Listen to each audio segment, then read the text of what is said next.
Hello and welcome to my channel NCRT Insight. Today in this video we are going to study class 10 science chapter number 6 life processes. If you like this video please get subscribe and get notified and watch till the end.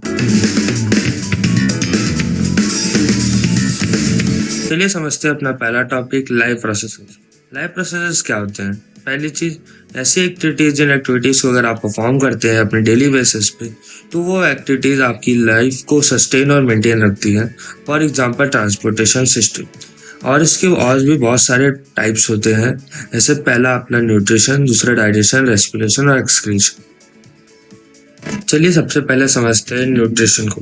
ऐसी process जिस process की help से आप food की obtaining and utilisation कर सके, cell repayment और other activities. चलिए बात करते हैं न्यूट्रिएंट। न्यूट्रिएंट्स मतलब components of food, for example protein, carbohydrates and etcetera. अब बात करते हैं टाइप्स ऑफ न्यूट्रिशन की। तो पहला होता है ऑटोट्रॉफिक न्यूट्रिशन, जो ऑर्गेनिज्म अपना खाना खुद प्रिपेयर कर सकते हैं, वो ऑटोट्रॉफ्स बोलते हैं। For example plant. दूसरा होते हैं हेटेरोट्रॉफ, जो दूसरे के ऊपर अपनी फूड रिक्वायरमेंट के लिए डिपेंड होते हैं, फॉर एग्जाम्पल एनिमल्स। अब समझते हैं types of autotrophic nutrition.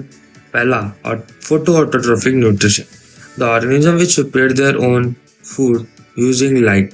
For example green plant, जो फोटोसिंथेसिस का प्रयोग करते हैं अपना खाना को बनाने के लिए और कम्प्लीटली डाइजेस्ट करने के लिए। चलिए अब समझते हैं कीमो ऑटोट्रॉफिक न्यूट्रिशन को। ऐसे ऑर्गेनिज्म जो यूज करे केमिकल रिएक्शंस और केमिकल एनर्जी को अपना खाना बनाने के लिए, मतलब वो ऑक्सीडेशन ऑफ केमिकल्स जो होता है ना, उसकी हेल्प लेते हैं अपना खाना को प्रिपेयर करने के लिए। हम उनमें से एक ऑर्गेनिज्म ले लेते हैं, सल्फर बैक्टीरिया। अब हम समझते हैं टाइप्स ऑफ हेटेरोट्रॉफिक न्यूट्रिशन। पहला होलोजोइक न्यूट्रिशन। अब होलोजोइक न्यूट्रिशन मतलब दो ऑर्गेनिज्म जो अपना खाना पहले पेट में लेते हैं और फिर उसको डाइजेस्ट करते हैं, लाइक ह्यूमंस। फिर समझते हैं सेप्रोट्रॉफिक न्यूट्रिशन। ऐसे ऑर्गेनिज्म जो डेड एंड डिकेई मैटर पर अपनी फूड की रिक्वायरमेंट फुलफिल करते हैं, मतलब dead bodies of bacteria etcetera. Third है पैरासिटिक न्यूट्रिशन। इसमें ये होता है ये ऑर्गेनिजम्स होस्ट की बॉडी पे अलाइव रहते हैं और विदाउट किलिंग एनी ऑर्गेनिज्म, मतलब वो किसी को मारते नहीं है, फिर भी उनकी न्यूट्रिशन को ऑब्जर्व करते हैं। इसका एग्जांपल आपकी बॉडी में लीच होता है, जो आपके हेयर्स में प्रेजेंट होता है। चलिए अब देखते हैं फोटोसिंथेसिस। पहले समझते हैं रिक्वायरमेंट्स ऑफ फोटोसिंथेसिस। पहली लाइट जो हमें सनलाइट से मिलती है। दूसरी क्लोरोफिल, जो ग्रीन लीव्स में ऑलरेडी प्रेजेंट होता है। तीसरा कार्बन डाइऑक्साइड, जो हमें एटमॉस्फेयर से मिल जाती है, और वाटर रूट एब्जॉर्ब कर लेते हैं ग्राउंड से। अब समझते हैं मैकेनिज्म ऑफ फोटोसिंथेसिस, जिसमें पहला होता है absorption of light energy by chloroplast, मतलब जो पिगमेंट प्रेजेंट है वो पिगमेंट लाइट एनर्जी को एब्जॉर्ब कर लेता है और आगे के प्रोसेस के लिए सेंड करता है। सेकेंड में क्या होता है, कन्वर्जन हो जाता है लाइट एनर्जी का इनटू केमिकल एनर्जी, जिसकी हेल्प से जो H2O मॉलिक्यूल प्रेजेंट होता है फोटोसिंथेसिस प्रोसेस में, वो स्प्लिट होके हाइड्रोजन और ऑक्सीजन के मॉलिक्यूल में बदल जाता है। थर्ड प्रोसेस ये होती है, जो कार्बन डाइऑक्साइड रहता है वो कार्बोहाइड्रेट्स में डिस्ट्रीब्यूट हो जाता है। चलिए आप समझते हैं स्टोमेटा को। Stomata are the green pores present on the surface of leaves. मतलब ये बहुत छोटे छोटे पोर्स होते हैं जो हमको दिखते नहीं है, पर वो प्रेजेंट होते हैं लीव्स की सरफेस में, और इनकी क्लोजिंग और ओपनिंग की फंक्शन जो करी जाती है वो गार्ड सेल्स की तरफ से करी जाती है, जो उसमें भी काम आता है। चलिए फंक्शन समझ लेते हैं। पहला ट्रांसपिरेशन, जो अभी मैंने बताया, जिसे हम loss of water in the form of water vapours बोलते हैं। और दूसरा भी मैंने अभी आपको समझाया था, एक्सचेंज ऑफ गैसेस, जो रेस्पिरेशन और फोटोसिंथेसिस की वक्त में गार्ड सेल्स उसको परफॉर्म करते हैं और बहुत अच्छी तरीके से उनको परफॉर्म करते हैं। चलिए अब दूसरी चीज समझते हैं, न्यूट्रिशन इन अभिया। जिस तरह से आप देख सकते हैं उसके लेग्स, जिनको हम सूडोपोडिया बोलते हैं, वो एक फूड को अपने अंदर फंसा लेते हैं, जिसको हम फूड वैक्यूल बोलते हैं। अब वही फूड वैक्यूल के अंदर एंजाइम्स होते हैं और वो एंजाइम्स उसका डाइजेशन प्रॉपरली कर देते हैं। फिर वो एंजाइम्स रिलीज हो जाते हैं अमीबा की बॉडी में और बाद में एक्सेल आउट। इसको हम और अच्छे समझ लेते हैं। जो सेल है वो moves towards the food particle जाता है, फिर उसको एनगल्फ करता है अपने फॉल्स फीड, मतलब सूडोपोडिया की हेल्प से। फिर वही सूडोपोडिया के अंदर एक वैक्यूल फॉर्म होता है, जिसको हम फूड वैक्यूल बोलते हैं, और फूड वैक्यूल के अंदर डिफ्यूजन हो जाती है, न्यूट्रिएंट डिफ्यूज हो जाते हैं और बाद में वो एक्सपेल आउट हो जाते हैं, मतलब जो अमीबा की बॉडी है उसके बाहर चले जाते हैं। In nutrition of human being. पहला इंजेक्शन मतलब taking of food inside the body. दूसरा डाइजेशन, जो कॉम्प्लेक्स फूड था अब हमको उसमें सिंपल फूड में कन्वर्ट कर दी। तीसरा अब्जॉर्प्शन, मतलब डाइजेस्टेड फूड अब एब्जॉर्ब कर लिया है सेल और ब्लड ने, इन्फॉर्मेशन उसका एनर्जी में यूज किया और डाइजेशन बाद में रिलीज आउट कर दी। हाँ, समझते हैं हुजन डिस्टिलरी सिस्टम, जो फॉर्म होता है एलिमेंट्री कैनाल और एसेसरी ग्लैंड से मिलकर। पहला एलिमेंट्री कैनाल हॉलो ट्यूब होती है, contains various organs through which the actually pass it. इसमें oesophagus, stomach, small intestine, large intestine और एक्सेट्रा आते हैं। और एक्सेलरी ग्लैंड जिसके अंदर ऑर्गन्स जो डाइजेशन की प्रोसेस में हेल्प करते हैं, जैसे पैनक्रियाटिक डक्ट और बहुत सारे सलाइवरी ग्लैंड वगैरह। जर्नी ऑफ डाइजेशन समझ लेते हैं। फूड हमने माउथ में लिया, उसको च्यूइंग प्रोसेस हुई, फिर अभी वो इसोफेगस में च्यू होने के बाद चला गया स्टमक में, जहाँ उसकी इनकम्प्लीट डाइजेशन होती है, क्योंकि वो बहुत सारे गैस्ट्रिक जूसेस के साथ मिल जाता है। यहाँ पे लीवर, गायलब्लैडर और पैंक्रियाज भी मिल जाता है। फिर वो खाना स्मॉल इंटेस्टाइन में जाता है, जहाँ उसकी अब्जॉर्प्शन मतलब कंप्लीट डाइजेशन हो जाता है, और बचे हुए फूड को हम लार्ज इंटेस्टाइन में रिलीज करते हैं, जिसमें वाटर वगैरह को वो अपने अंदर रिलीज करता है और रेक्टम में स्टूल आउट हो जाता है, और एनएस के थ्रू जितना भी वेस्ट होता है वो बाहर। अब इसको हम अच्छे से और समझ लेते हैं न्यूट्रिशन इम्पोर्टेंट है। अब वही डाइजेशन प्रोसेस को हम और से समझ लेते हैं। पहला माउथ टीथ, सलाइवा ग्लैंड और टंग को इंक्लूड करता है। टीथ ने जैसे बताया च्यूइंग प्रोसेस में इन्वॉल्व होता है।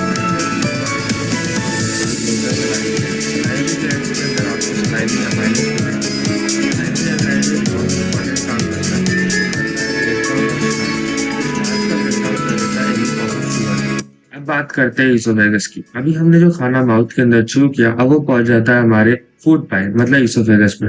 इसोफेगस में एक मूवमेंट कॉज होती है जिसको हम बोलते हैं पेरिस्टालसिस मूवमेंट। पेरिस्टालसिस मूवमेंट की वजह से जो हमने खाना च्यू किया वो थर्ड स्टक हुआ हमारे फूड पाइप से सीधे पहुंच जाता है स्टमक के अंदर। स्टमक के अंदर ये मिलता है डाइजेस्टिव जूसेस से। Digestive juices like mucus, hydrochloric acid and pepsin. Mucus ही इनर लाइनिंग ऑफ स्टमक में प्रेजेंट होता है। हाइड्रोक्लोरिक एक एसिडिक मिलेंट बनाता है जिससे वो प्रोटीन की डाइजेशन कर पाए। हाइड्रोक्लोरिक एसिड इनएक्टिव पेप्सिन को एक्टिव पेप्सिन भी करता है। अब और आखिरी जो होता है वो पेप्सिन। पेप्सिन क्या करता है? ब्रेक डाउन करता है पॉलीपेप्टाइड की। चलिए अब देख लेते हैं अदर पार्ट्स जो इस प्रोसेस में हमारे इन्वॉल्व होते हैं। उसमें आ जाता है small intestine. Small intestine largest part होता है एलिमेंट्री कैनाल का, और ये साइट होती है कंप्लीट डाइजेशन की। यहाँ पे प्रोटीन, फैट्स और कार्बोहाइड्रेट डाइजेस्ट हो जाते हैं। Inner lining of small intestine में फिंगर लाइक प्रोजेक्शंस होते हैं जिनको हम वेलाई बोलते हैं। वेलाई क्या काम करते हैं? वो इंक्रीज कर देते हैं surface area for the reabsorption. अब आपको यहाँ पे जाकर दो इंटेस्टाइनल जूसेस रिसीव होते हैं फ्रॉम टू ग्लैंड्स। पहला होता है लीवर से और दूसरा होता है पेनक्रियास से। लीवर क्या सीक्रेट करता है? बाइल जूस सीक्रेट करता है। बाइल जूस जो बाद में जाकर गॉल ब्लैडर स्टोर कर लेता है और plays important roles in the digestion, और ये बहुत इंपॉर्टेंट रोल प्लेस करता है। उसके बाद दूसरा होता है पेनक्रियास। पेनक्रियास क्या कंटेंट करता है? एंजाइम, जो हेल्प करता है complete digestion. Enzymes like amylase और लाइपेज जैसे एंजाइम्स। अगर आपको वीडियो अच्छी लग रही है तो प्लीज लाइक करते हुए चलिएगा और सब्सक्राइब भी कीजिएगा चैनल को। चलिए अब बात करते हैं लार्ज इंटेस्टाइन। लार्ज इंटेस्टाइन क्या काम करता है? अब जो खाना हमने कंप्लीट डाइजेस्ट कर लिया, अब उसके बाद कुछ अनडाइजेस्टेड फूड और अनअब्जॉर्ब मटेरियल जो होता है वो वाटर के साथ लार्ज इंटेस्टाइन में आ जाएगा। लार्ज इंटेस्टाइन में भी फिंगर लाइक प्रोजेक्शन पाई जाती है जो वाटर को रीअब्जॉर्ब कर लेती है, बट कुछ सब्सटेंस जो होते हैं वो नहीं रीअब्जॉर्ब होते। वो रीअब्जॉर्ब नहीं होते की जगह से वो अनडाइजेस्टेड फूड आगे बह जाता है और वो चला जाता है रेक्टम और एनएस के पास। रेक्टम और एनएस के थ्रू वो बॉडी से एक्सेल आउट हो जाते हैं। चलिए अब पढ़ते हैं रेस्पिरेशन के बारे में। अभी हमने जो डाइजेस्टेड फूड खाया है, अब वही डाइजेस्टेड फूड हम जब ब्रीथ करेंगे तो ब्रोकन डाउन हो जाएगा और उससे एनर्जी रिलीज होगी इन the form of ATP. Respiration में दो तरीके के एक्सचेंज इन्वॉल्व होते हैं। पहला गैसेस एक्सचेंज जिसको हम ब्रीथिंग बोलते हैं, intake of oxygen in atmosphere और रिलीज ऑफ CO2 मतलब ऑक्सीजन को लेना और CO2 को छोड़ना। दूसरा होता है सेल्युलर रेस्पिरेशन। चलिए अब रेस्पिरेशन के दोनों फॉर्म्स की बात करते हैं। पहला होता है एरोबिक रेस्पिरेशन जो ऑक्सीजन के प्रेजेंस में होता है, और दूसरा होता है एनारोबिक रेस्पिरेशन जो ऑक्सीजन के एब्सेंट में होता है। एरोबिक रेस्पिरेशन को अगर और अच्छे से समझेंगे तो माइटोकॉन्ड्रिया इसकी साइट होती है, और एरोबिक रेस्पिरेशन में लॉट्स ऑफ एनर्जी प्रोड्यूस होती है जो हमारे लिविंग बींग्स के लिए बहुत हेल्पफुल होती है। इसमें कार्बन डाइऑक्साइड और वाटर रिलीज होता है। अगर हम एनारोबिक रेस्पिरेशन की बात करें तो इसके अंदर हमको मेनली माइक्रो ऑर्गेनिजम्स में दिखता है जो ईस्ट इसमें ब्रेकडाउन होती है ग्लूकोज इंटू इथेनॉल और CO2 में। अगर इसका सेकंड केस देखा जाए वो भी बहुत इंटरेस्टिंग है। तो हम बहुत हैवी एक्सरसाइज कर लेते हैं तो हमारे बॉडी में ऑक्सीजन की बहुत ज्यादा कमी हो जाती है। इस वक्त में हमारे बॉडी में क्लैंप्स फाउंड होते हैं मसल्स के अंदर। चलिए रेस्पिरेटरी ऑर्गन्स को और अच्छे से समझ लेते हैं। हमारे पास दो लंग्स होते हैं, एक right lung and left lung. फिर जब हम ब्रेथ को इनहेल कर लेते हैं तो वो जाती है ब्रोंकियल्स में, जिसको हम फर्स्ट ऑर्डर को हम ब्रोंकाई में होता है, जहाँ एयर पास टू लंग्स, और हमारे पास डायफ्राम भी होता है और ट्रैकिया जो हमारी विंड पाइप होती है। फिर रेस्पिरेशन एंड ह्यूमन विंग्स और अच्छे से और डिटेल एवरी पार्ट समझ लेते हैं हम। जैसे पहला नॉस्ट्रिल, नॉस्ट्रिल हमारे बॉडी में एयर को लाता है। नेसल पैसेज जहाँ पे एयर फ्लो होती है थ्रू हमारी नोज। नेसल कैविटी के अंदर लाइंड हेयर्स होते हैं और म्यूकस का प्रेजेंट होता है, इस वजह से रीजन वार्म और मॉइस्चराइज होता है। उसके बाद आखिरी रीजन होता है फेरिक्स। ये एक ओपन स्पेस होता है खाने और सांस के लिए। यहाँ पे फेरिक्स ट्रैकिया और ईसोफेगस में जाके ओपन हो जाता है। इसको अच्छे से याद रखिएगा। अब आगे देखते हैं लैरिक्स को। लैरिक्स हमारा वॉइस बॉक्स होता है और यहाँ पे वोकल कॉर्ड्स और मैनिपुलेट पिचेस वॉइस, ये हमारी वॉइस को और अच्छा और खराब करता है। अगर हमारी वोकल कॉर्ड में कोई प्रॉब्लम होती है तो वो सीधे सीधे हमारी वॉइस में इफेक्ट करता है। चलिए अब बात करते हैं ट्रैकिया की। ट्रैकिया को हम विंड पाइप भी बोलते हैं। इसके सराउंडिंग में आपको इनकम्प्लीट कार्टिलेजनस रिंग्स मिलेंगी। ये इंश्योर करती हैं कि एयर पैसेज इसको कोलैप्स ना कर दे। अब इसके बाद देखते हैं हम ब्रोंकाई। ब्रोंकाई मेन पैसेज होते हैं लंग्स का, और ये एक्सटेंशन होती है विंड पाइप से, जिसकी हेल्प से हम एयर को लंग्स तक लेके जाते हैं। करते ब्रोंक्यूल्स की। ब्रोंक्यूल्स ब्रोंकाई की स्मॉलर पार्ट को बोलते हैं। ये लंग्स के टिश्यू तक एयर ले जाने का काम करती है। अब बात करते हैं एल्विलाई की। एल्विलाई क्या काम करती है? एल्विलाई एक बैलून लाइक स्ट्रक्चर्स होते हैं जो हेल्प करते हैं आपकी रेस्पिरेशन में। ये सरफेस एरिया इंक्रीज कर देते हैं, जिससे आपकी रेस्पिरेशन और प्योर हो जाती है। ये एक बहुत इंपॉर्टेंट पार्ट है। चलिए अब समझते हैं ब्रीथिंग को। ब्रीथिंग क्या होता है? It involve a simple inhalation and exhalation of air. चलिए अब समझते हैं मैकेनिज्म ऑफ ब्रीथिंग। इनहेलेशन में क्या होता है? जब हम इनहेल करते हैं तो हमारी थोरेसिक कैविटी के अंदर जो चेस्ट होता है हमारा, उसमें रिब्स प्रेजेंट होते हैं। रिब्स जो होती हैं लिफ्ट अप हो जाती है, मतलब ऊपर हो जाती है, और डायफ्राम जो डोम शेप होता है हमेशा, वो फ्लैट शेप में बदल जाता है। इस वजह से हमारी वॉल्यूम जो लंग्स के अंदर होती है वो इंक्रीज हो जाती है। अब एक्सहेलेशन समझते हैं। एक्सहेलेशन में बिल्कुल इसका उल्टा होता है। अब जो थोरेसिक कैविटी होती है वो कॉन्टैक्ट कर जाती है, रिब्स जो है हमारी बॉडी में वो नीचे चली जाती है, और डोम शेप जो डायफ्राम था वो वापस अपनी शेप में आ जाता है, और जिससे वॉल्यूम ऑफ लंग्स जो होती है वो वापस से डिक्रीज कर जाती है, जिससे हमारी बॉडी से CO2 रिलीज होता है। चलिए अब बात करते हैं एक्सचेंज ऑफ गैसेस की। ये मेनली 3 पार्ट्स की वजह से होता है, एल्वेलाई, ब्लड और टिश्यू। इसको हमने 2 पार्ट में डिफरेंशिएट किया है, मतलब पहला इनटेक ऑफ ऑक्सीजन और दूसरा रिलीज ऑफ CO2। मतलब हम जब ऑक्सीजन को लेते हैं तो वो ब्लड के साथ हीमोग्लोबिन में मिक्स हो जाता है और वो हमारे बॉडी टिश्यूज तक पहुंच जाता है। वैसे ही हम CO2 को ब्लड में रिलीज कर देते हैं और वो डिजोल्व होकर ब्लड वेसल्स के थ्रू, हमारे नॉस्ट्रिल्स के थ्रू वो बाहर आउटसाइड द बॉडी रिलीज हो जाता है। इसमें 2 ऑर्गेनिज्म मेन होते हैं। पहला होता है टेरेस्ट्रियल ऑर्गेनिज्म, ये यूज करते हैं एटमॉस्फेरिक एयर को, और दूसरे होते हैं aquatic एनिमल जो डिजोल्व ऑक्सीजन को रिस्पायर करते हैं। अब आगे बात करते हैं रेस्पिरेशन इन प्लांट्स की। ये थोड़ा सा सिंपल होता है रेस्पिरेशन इन एनिमल्स के मुताबिक, पर इसके बीच में आपको 3 मेन टॉपिक्स पढ़ने पड़ सकते हैं जो काफी बार पूछते हैं। पहला स्टोमेटा इन लीव्स यूज होता है, लेंटिकल्स यूज करते हैं वो स्टेम्स के, और general surface of the root. Stomata में आपको पढ़ा चुका हूं, लेंटिकल्स आपको साइड में फोटोज में दिख जाएंगे। ये आपके टॉपिक में है नहीं वैसे। चलिए अब पढ़ते हैं transportation system in human beings के बारे में। मतलब human beings other multicellular organism की तरह से रेगुलर सप्लाई ऑफ फूड करता है। इसको हम एक फंक्शन बोलते हैं सर्कुलेटरी सिस्टम का, और ये बहुत काम का है, इसको काफी बार पूछते हैं। Circulatory system in body consist of heart, arteries, veins, capillaries भी इसमें इन्वॉल्व होती है, और blood and lymph. Blood and lymph भी मैं आपको आगे जाके पढ़ा दूंगा। अब circulatory system in human beings को अच्छे से समझ लेते हैं। हमने लंग्स की सप्लाई ऑक्सीजनेटेड ब्लड को लेफ्ट आर्टरियम की तरफ भेजा। लेफ्ट आर्टरियम से यही ब्लड रिलैक्स हो जाता है, मतलब जो उनकी कॉन्सनट्रेटेड स्टेट रहती है उसको रिलैक्स कर देती है, और फिर ये कलेक्ट हो जाता है blood and contact when the blood transfer to left ventricle. अब जो पहले रिलैक्स हो गया था वो कॉन्ट्रैक्ट होएगा, जिससे वो अपने ब्लड को आगे ट्रांसफर कर सके। अब ब्लड पंप होता है वापस से, वो चला जाता है लेफ्ट वेंट्रिकल की तरफ। अब डीऑक्सीजनेटेड ब्लड वहां से बॉडी कैरी करती है और अपर चैम्बर से भेज देती है, जैसे आप फोटो में देख सकते हैं। अब वही राइट एंट्रियम में चला जाता है। अब यही ब्लड राइट वेंट्रिकल में जाकर बाहर की बॉडी में पंप आउट हो जाता है। ये टॉपिक बहुत इंपॉर्टेंट है, अच्छे से पढ़िएगा। चलिए पढ़ते हैं अपना अगला टॉपिक जो है blood circulation in human body. ये मेनली 2 तरीके के प्रोसेस के साथ होता है। एक मैंने आपको बता दिया, एक होता है डबल सर्कुलेशन। इसमें बॉडी में ब्लड 2 बार सर्कुलेट होगा, जिससे वो एक कंप्लीट साइकिल बनाता है। अब ब्लड की डायरेक्शन को देख लेते हैं। इसमें पहला पल्मरी सर्कुलेशन आ जाता है, और दूसरा हम बोलते हैं सिस्टमेटिक सर्कुलेशन। पल्मरी सर्कुलेशन में ये होता है जो हार्ट होता है ना, हार्ट से ब्लड फ्लो करके लंग्स तक जाता है और बाद में फिल्टर आउट होके वो हार्ट से वापस लंग में आ जाता है। सिस्टमेटिक सर्कुलेशन में हार्ट से रेस्ट ऑफ द बॉडी में जाता है और बाद में डीऑक्सीनेटेड ब्लड लेके वो वापस हार्ट में पहुंच जाता है। चलिए अब अगला टॉपिक पढ़ लेते हैं हम। अगला टॉपिक है ब्लड के बारे में। ब्लड एक कनेक्टिव टिश्यू होता है और फ्लूइड में इन नेचर होता है। इसमें मेनली 3 कंपोनेंट आपको फाउंड करने को मिलेंगे। पहला होता है आरबीसी, दूसरा डब्ल्यूबीसी और तीसरा प्लेटलेट्स मिलेगा आपको।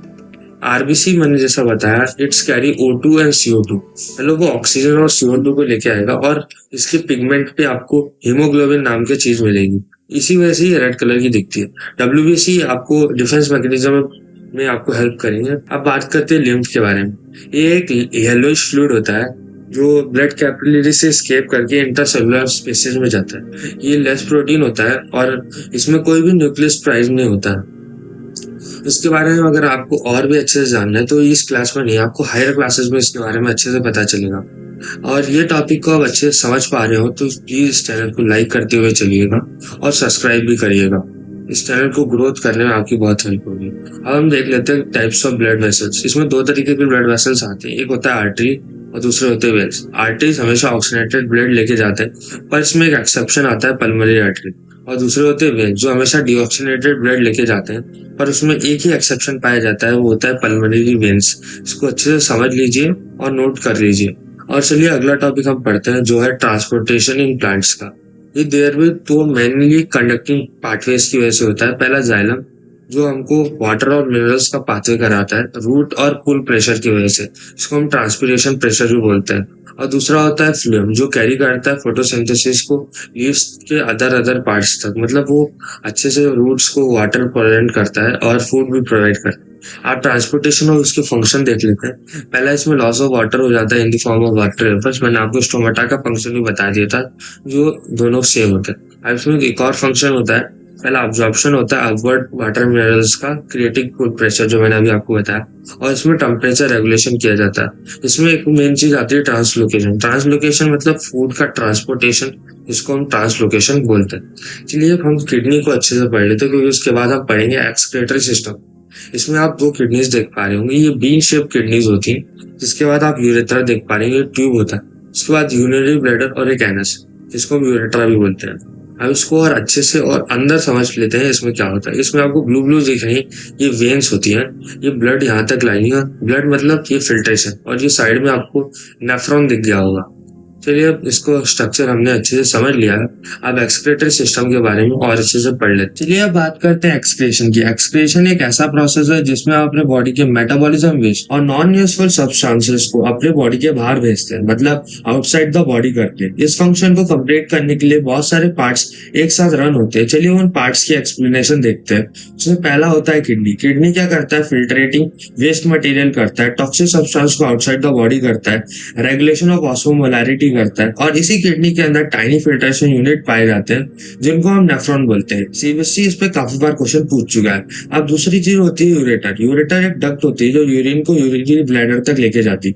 यूरिनरी ब्लैडर में यही यूरिन स्टोर हो जाता है। इसके बाद आता है यूरेथ्रा। जब हमको अर्क फील होता है या हमारी बॉडी में प्रेशर जनरेट होता है तो हम अपने अनयूजफुल मटेरियल को यूरेथ्रा के through outside the body send कर देते हैं। बात करते हैं स्ट्रक्चर ऑफ नेफ्रॉन की। जैसे मैंने अभी आपको पीछे विजुअलाइज तरीके से दिखा भी दिया क्या होता है।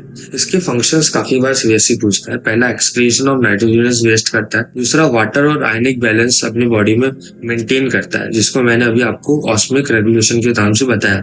अब देखते हैं फॉर्मेशन ऑफ यूरिन, जो काफी बार सीबीएसई ने पूछा भी हुआ है। इसमें मेनली 3 स्टेप्स का फॉर्मेशन होता है। पहला ग्लोमेरुलस फिल्ट्रेशन। इसमें nitrogenous waste, glucose, amino acid filter हो जाते हैं ब्लड के अंदर और बॉमस कैप्सूल ऑफ नेफ्रॉन में। उसके बाद ट्यूबुलर रीअब्जॉर्प्शन में अब जो हमारा वेस्ट था वो आगे बढ़ता है और वो बसता है ट्यूब में।